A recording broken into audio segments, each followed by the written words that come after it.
Please. Thank you.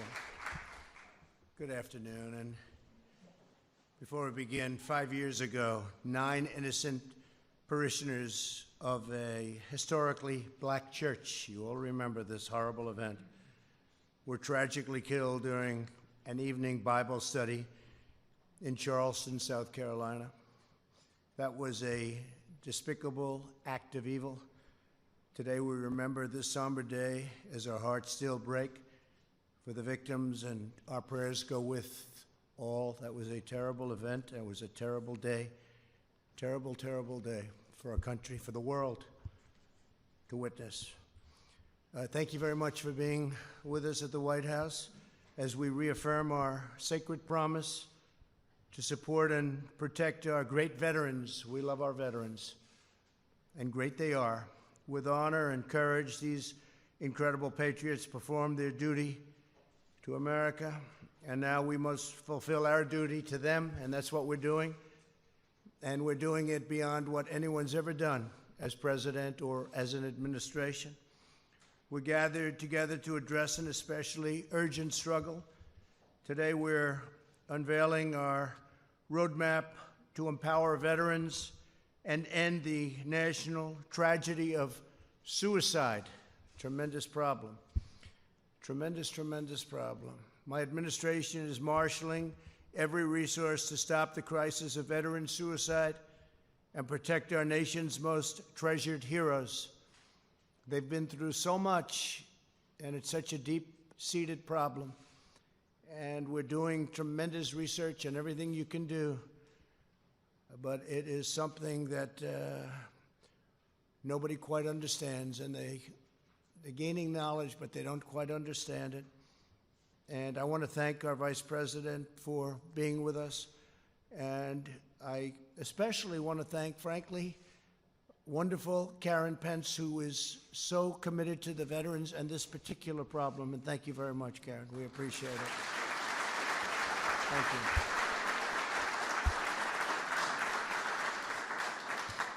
Here as well are several members of Prevent's task force. Prevent's, it's called. Prevent's. Secretary of Veterans Affairs, Robert Wilkie. Robert, great job. 90% approval rating, the VA. It's way, way up, 90%. And that's a number that has never, not even come close to attaining that number. So it's a tremendous job you're doing. Thank you very much. Secretary of Labor, Jean Scalia. Jean, thank you very much. Secretary of Health and Human Services, Alex Azar. Alex, thank you. Secretary of Housing and Urban Development, the great Ben Carson. Thank you, Ben. Secretary of Education, Betsy DeVos. Thanks, Betsy. And Acting Director of OMB, Russ Vogt. Thank you, Russ, very much. Also with us are Surgeon General Jerome Adams. Where's Jerome? Jerome, hi, Jerome. And he got a standing ovation the other day. I introduced him. He got the only standing ovation, Jerome. What was that all about? And the Executive Director of Prevent's Task Force, Dr. Barbara Van Dalen. Thank you very much. Appreciate it. Thank you. Thank you, Barbara. And representatives from several of our nation's leading veterans groups. We have tremendous people in this room, people that work so hard for the veterans, and they love our military, they love our country, they love our veterans. Thank you all for being here very much appreciated. From day one, my administration has been on a mission of historic scope and scale to deliver results for our great veterans. After years of shameful scandal and neglect under the Obama-Biden administration, and scandal and neglect it was, we have fundamentally reorganized the VA from top to bottom, and we've reestablished a crucial principle. American veterans deserve the highest standard of care anywhere in the world, and that's what they're getting. Great leadership. To help veterans get the care they need when they need it, we approved Veterans Choice and made it permanent and that was a big deal. They've been trying to get it for decades and decades and decades. And we got it. We got it done. And basically, that means if you have a problem and you can't get to a doctor, it doesn't work, you end up going outside, you get your doctor, we pay the bill, and they get immediate service. Some of the veterans were forced in past administrations for a long time, beyond the Obama administration even, but for a long time they were expected to wait a week and 2 weeks and 3 weeks just to get to see a doctor. It was a terrible situation. Now we have Veterans Choice. They've been trying to get it so long, and it works incredibly well. And I would say that's a reason why, when I say 90% approval rating, that's probably one of the big reasons. Before I took office, every month seemed to bring a new story of crisis at the VA by our friends from the media. But the days of endless and deadly wait lists are over, and they are never going to come back. We're never going to allow them. Nobody can allow that to come back, what our vets had to put up with. I signed the VA Accountability Act into law, and we've removed more than 9,000 VA workers who were not giving our veterans the care, respect, attention that they've earned. And now that we have accountability, it's accountability, a very nice word. If an employee of government mistreats our veterans in any way, does something wrong, isn't good for the VA, the secretary looks at them and says, "You're fired, get out." Before, you couldn't do that. We had people for years and years. We had stories, I could tell you, story after story, how bad it was. You had sadists, you had thieves, you had some bad, bad people. So 9,000 have been fired. And they should have been fired a long time ago, but we got accountability, VA accountability passed. We secured record funding for the VA, including $9.6 billion for mental health services in 2020. $9.6 billion. Every VA medical facility now offers same-day emergency mental health, something we didn't have or even come close to having. We have dramatically expanded telehealth for our nation's veterans. And with COVID, it's really become probably the hottest thing there is in medicine, wouldn't you say? I think so. It's gone up in terms of usage by hundreds of times. It was not picking up until COVID came along, and now it's one of the hottest things you have going in the medical world, allowing people to consult with doctors from the comfort of their homes and not having to go out and not having to make long trips, and they get tremendous advice, I hope. The promised White House VA hotline that I've been talking about has fielded more than 400,000 calls right in the White House, successfully resolving 98% of veterans' concerns. It's a great thing. We have substantially cut the wait time for veteran appeals, ensuring all issues are resolved in a swift and timely fashion. It goes very quickly now, very, very quickly. We're modernizing medical records to begin a seamless transition from the Department of Defense to the VA, something others have tried and failed to do. They've tried it for decades, a long time. They wanted to do it. It's actually not as easy as it sounds, getting it done, but we got it done. The VA has also cut opioid prescriptions by 35% since 2017, and we're committed to defeating the opioid epidemic in America. We've brought it down by as much as 17% in some areas, 19, 20% in other areas. But that still means you have a lot left, but a lot of good things are happening. I have to say, our border, where much of this comes in, drugs come in. We have a drug problem, we have an opioid problem. It's all the same big problem, but our border is now as secure as it's been in many, many years. It's, the wall is now up to mile 212, and wherever we have the wall, that takes care of that area completely.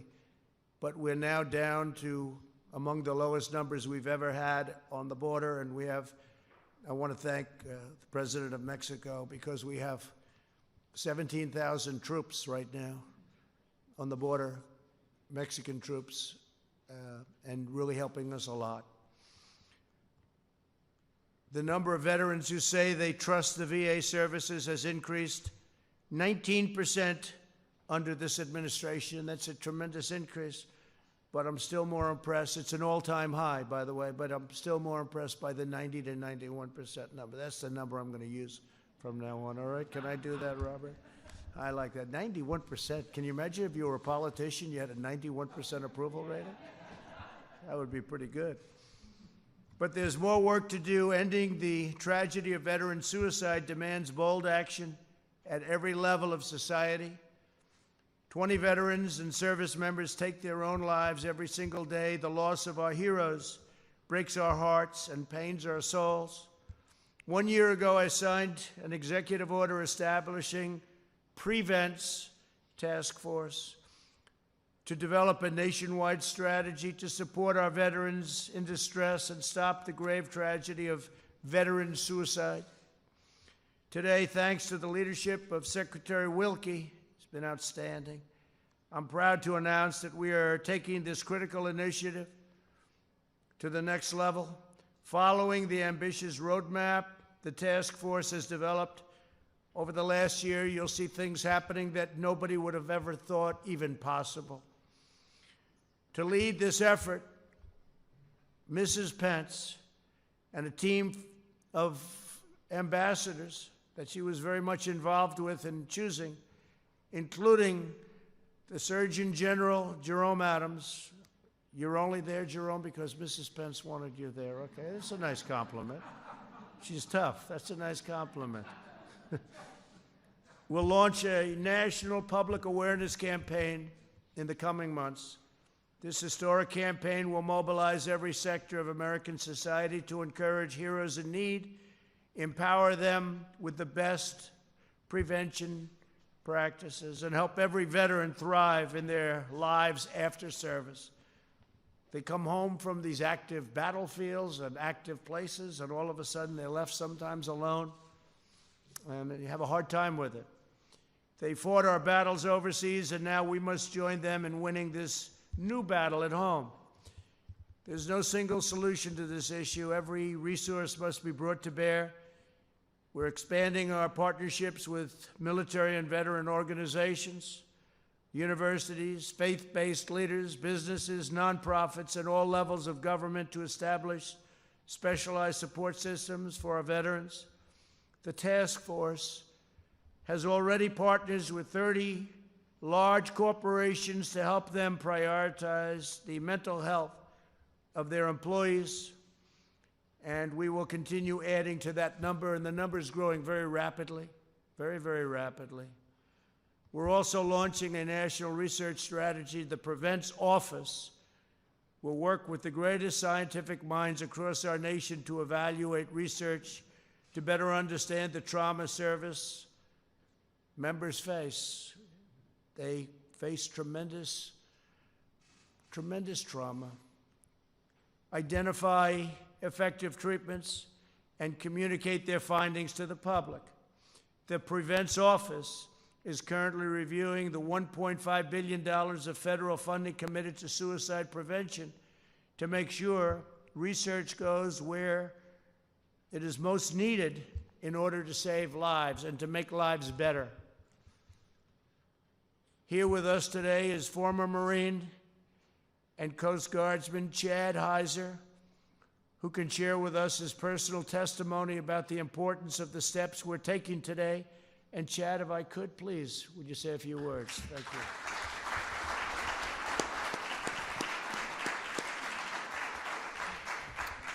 Mr. President, distinguished guests, thank you for allowing me the opportunity to speak on this vital mission that affects the veteran community so much.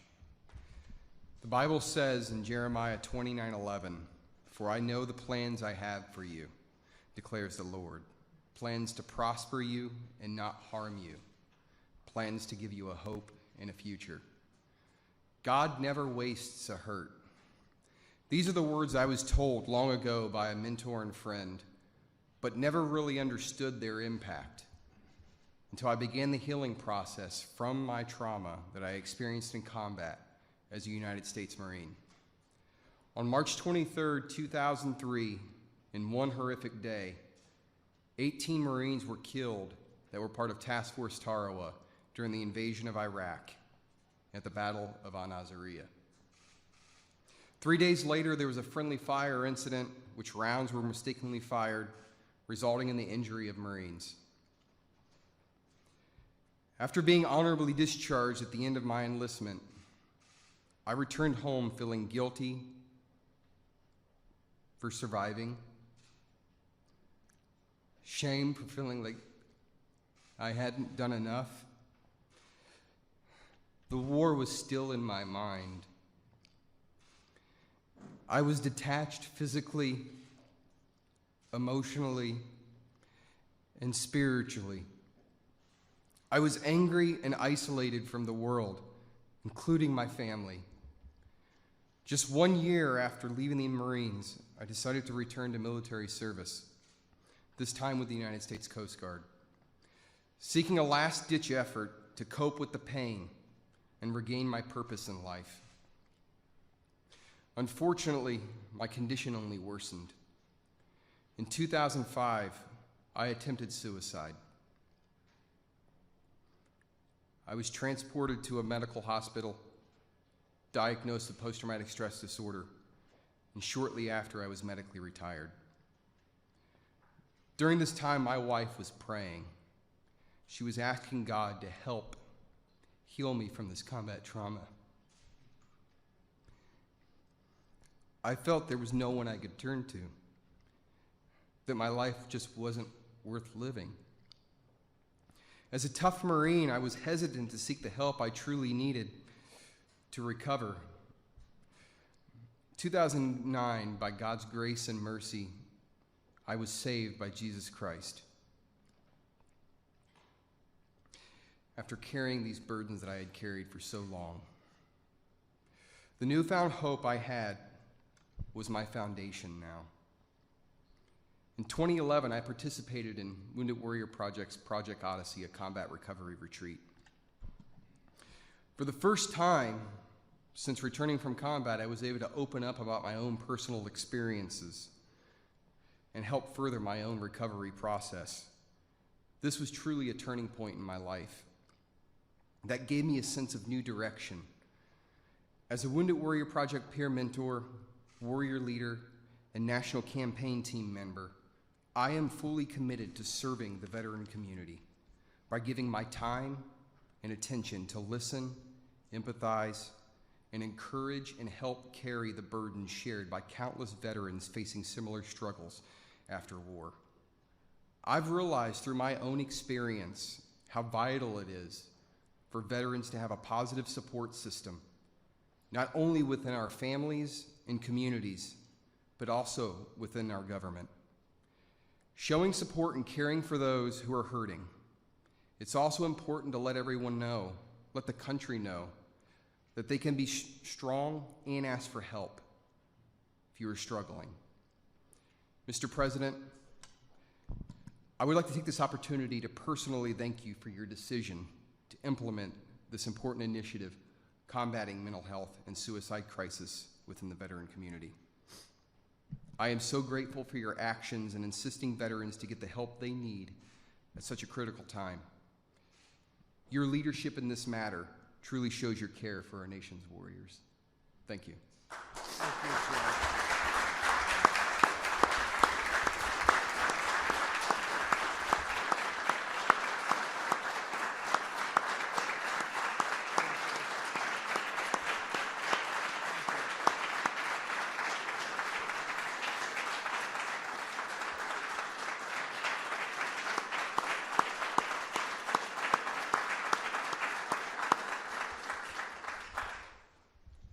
That's fantastic, Chad. Thank you very much.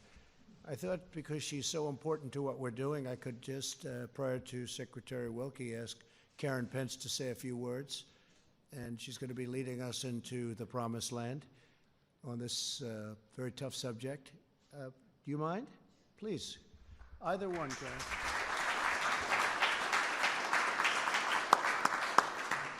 Thank you, Mr. President.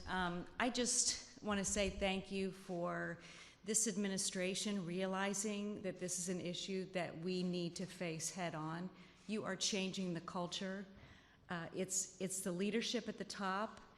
It's people like Chad being willing to be vulnerable. It's people like Dr. Van Dalen leading the whole task force of real experts who have been dealing with the suicide issue for many decades. And now all of us are coming together. We came together a few months ago at the Vice President's residence. We talked about how we wanted to go forward with this initiative.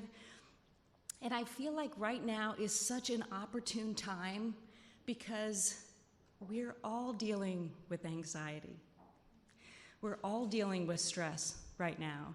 So if I can do anything as lead ambassador, it's my goal to help take away the stigma of mental health, take away the stigma for people to be able to come forward like Chad to say, there was a time in my life where I wanted to end everything. And our veterans, I've met with so many of them who say to me, I don't go to that dark place anymore.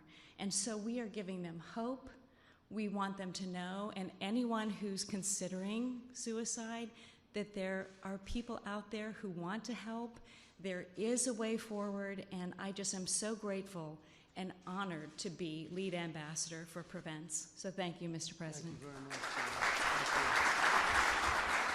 Thank you very much. So she had no idea I was going to do that, but I have to say that I did it about 2 months ago. I said, maybe Karen wants to say a few words. And she got up and she spoke for 5 minutes. She blew everybody away.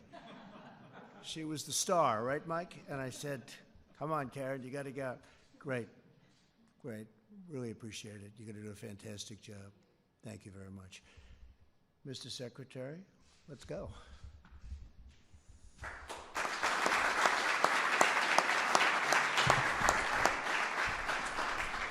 Thank you very much, Mr. President.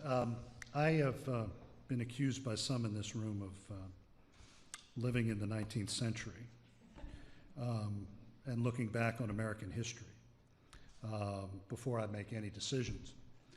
And I'm going to plead guilty to that for a second here and say that in the history of presidential campaigns and then later the administrations of a victorious candidate, there has never been a candidate or a president who put veterans front and center, first of the campaign and then of the administration, until you did.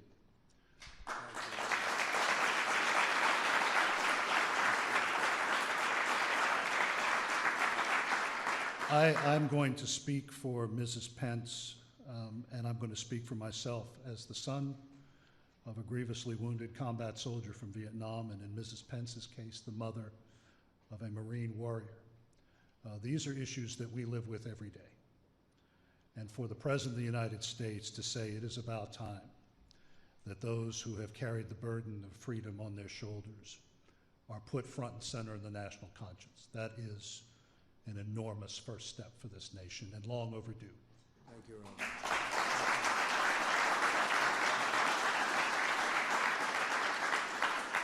I've thanked Mrs. Pence. I want to thank two other people.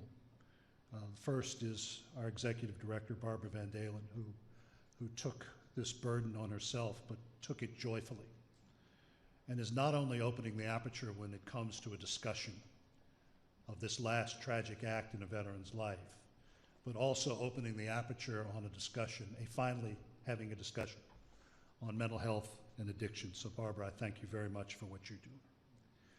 And last but not least, I want to thank our Deputy Secretary, Colonel Pamela Powers, who took this on when she was Chief of Staff and has carried it across the finish line. I thank you very much, ma'am.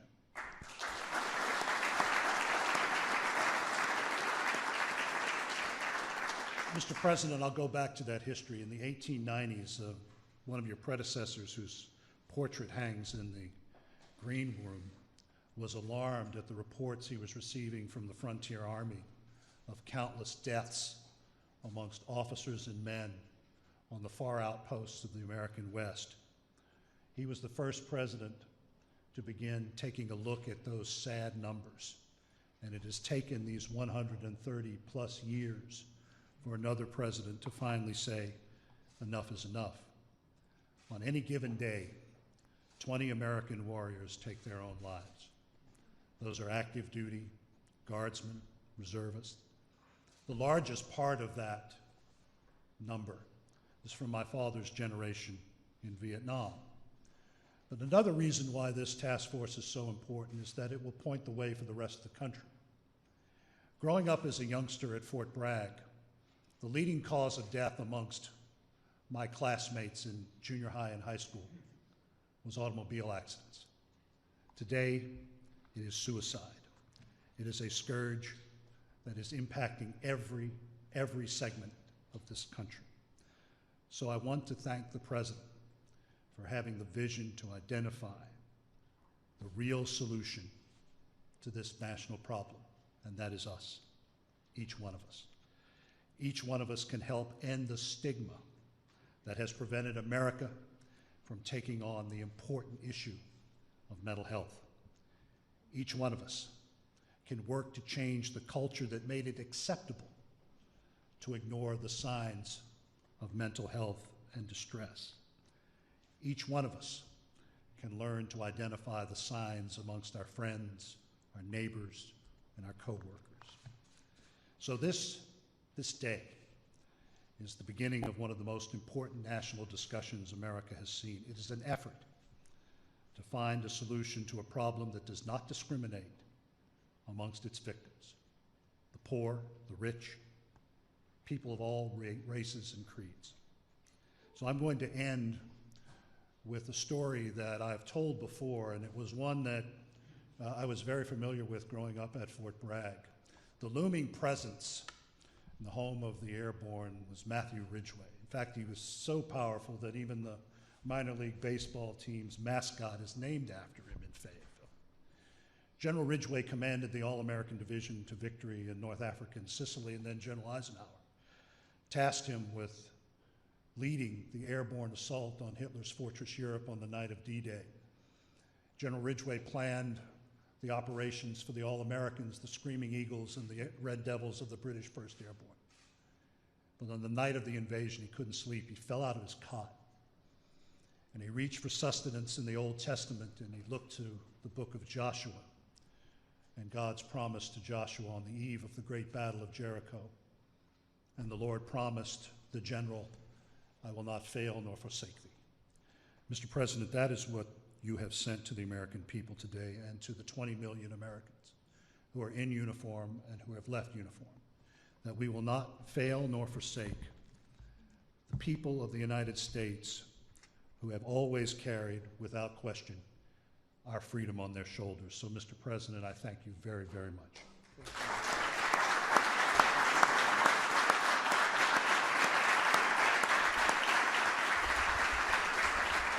Great job you did. So Karen Pence has stated beautifully just a little while ago that the two words anxiety and stress. And all I can say, Mike, is thank goodness we don't have any anxiety or stress in this job with these people back there. But I will tell you, we're working very hard on this problem, and I think we've made a tremendous amount of progress. I even noticed your number, 20. 20 is different than 24. You know what that means, each day. Hard to believe, each day. But 20 is a big difference, and we're getting it way down. And with some of the treatments that we're talking about, I think it'll go a lot lower than that. And Barbara, I want to thank you very much. I want to thank Chad. I want to thank you very much. It was a beautiful, beautiful statement. You've done such a fantastic job. I see General Kellogg. He's one of our great generals. He's done a fantastic job for me, and he's doing some very important things for me right now. So, General, thank you very much. Really fantastic job. And we will have another meeting soon, and that meeting will be a meeting of progress, because I know with Karen in charge and with the Surgeon General working along with Karen and the group that you have, I know every one of them, you're going to make big, big progress very, very fast. So thank you very much. Thank you, Karen. Thank you very much. Mike, thank you. So,